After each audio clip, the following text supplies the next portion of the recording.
Hi guys, welcome back to Chasing Cases with Maddie, of course.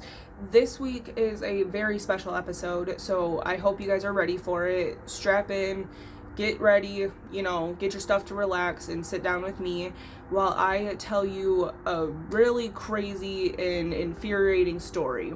So let's get into it. Today we are going to be covering the case of 6-year-old Adam Walsh. Adam was a normal 6-year-old. He loved baseball, he loved playing with his friends, he loved hanging out with his family. Just a typical 6-year-old in 1981, like just a typical little boy. In 1981, after going shopping with his mom, Adam was never seen alive again. While shopping at Sears in Hollywood, Florida, Adam's mom wanted to look at lamps because she needed a new lamp for the house or whatnot, and Adam wanted to look at the video game kiosk. Now, all of us early 2000s and 90s kids remember at Walmart, they had those gaming kiosks set up where you could test the new games and all that, and it was super fun, and you usually had to stand with your neck tilted super high, so it was just that's so nostalgic to think about, and all kids loved it. So, of course, Adam's going to be drawn to it. And there was other little boys standing around the machine, so he just wanted to watch and not really even get a turn because he was 6. And the other kids were 12-ish, so it's survival of the fittest of kids. We know that. After leaving Adam in the video game aisle, his mother Reeve went to look for her lamp and all that, finally eventually returning to the aisle and discovering that Adam was not there no longer. No longer at the kiosk, there was no longer any little boys waiting by the video games. A Sears employee informed Reeve that a fight had broken out between little boys and they had told them, no, get out, you can't wait in here, you need to wait outside for your parents. And so they ushered all the boys out, and they are just assuming that Adam went with that crowd of boys. After being unable to locate Adam in the store, Reeve had Adam paged over the intercom, and that, of course, drove no results. Even with all the searching and the help from the staff, Adam was not found in the store. Adam was missing for over 2 weeks until his severed head was finally found in a drainage pipe along Highway 60 in Florida. To this day, the rest of his remains have not been discovered. Now, we're going to be getting into the investigation aspect of this. John and Reeve believe that the Hollywood, Florida Police Department botched this case, completely botched it. After the police investigated a drifter in the area, they decided that he was a credible suspect and began investigating more. After searching Otis Toole's car, they discovered a big patch of blood that did not have a source to it. There was not a story to explain, oh, I hit a deer and picked it up, or something like that. There was no story about it. But the messed up thing with this blood sample, this carpet that was cut out of Otis Toole's car, it was lost by the police department. Now let's get into the suspects list. We are going to be covering a few different suspects, so let's just get into the main one first. Otis Toole is the main suspect.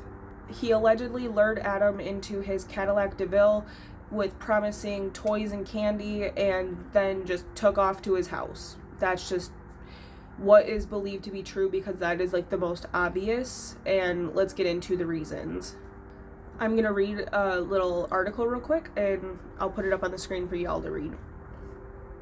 Toole was never charged in Adam's case, although he provided seemingly accurate descriptions as to how he committed the crime. The 2019 Netflix miniseries The Confession Killer shows footage of Toole apparently being fed information from interrogators, and he later confessed to several cases he had no involvement in. Several witnesses also placed Toole in the Hollywood, Florida area leading up to Adam's disappearance. In September of 1996, Toole died in prison of cirrhosis at age 49 while serving a life sentence for other crimes. Later, his niece told John Walsh that he made a deathbed confession to Adam's murder. His confession was viewed as unreliable as he and Lucas confessed or implicated themselves in more than 200 homicides.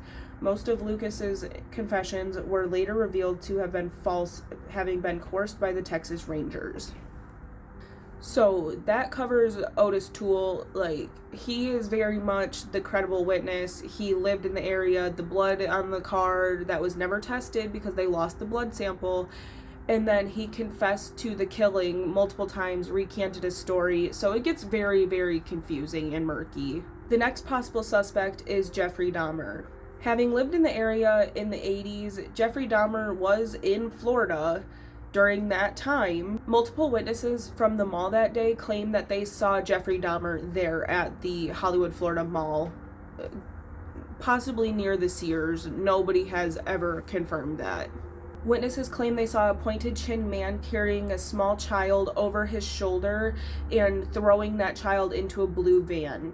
So, credible information tying Jeffrey to Adam's case is Jeffrey lived only 22 miles away in Miami Beach, and Hollywood, Florida is literally so close, so that's an option. Jeffrey had a blue van from work through that time, so that's also credible. I'm just going to read another little excerpt and then we'll move on.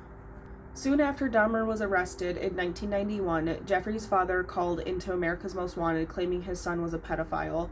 Jeffrey denied his father's claims, stating, "I've told you everything, how I've killed them, how I cooked them, who I ate.